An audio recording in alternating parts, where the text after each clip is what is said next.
How to shop and save. The food shop is an expensive bill in most households. Small savings can really add up. Here are the Public Health Dietitians' top tips to save money on your food shop. Plan your meals. Being organised can reduce food waste, and you're less likely to impulse buy expensive takeaways. Write a shopping list and stick to it. Check what is already in your cupboards and fridge, and only add the foods you really need. Make sure to stick to your list in the supermarket. Meat is often the most expensive part of a meal. Why not try some other protein foods instead? A baked potato with beans and cheese is an easy, budget-friendly option. Switch and save. Supermarket-owned brand or value products are usually cheaper than branded versions. Make a switch and see how much money you can save.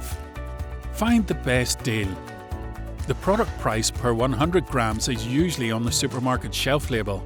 Compare the price of similar products per 100 grams and choose the cheaper option. Search for Public Health Dietitians on YouTube for more information and healthy, budget-friendly recipe videos.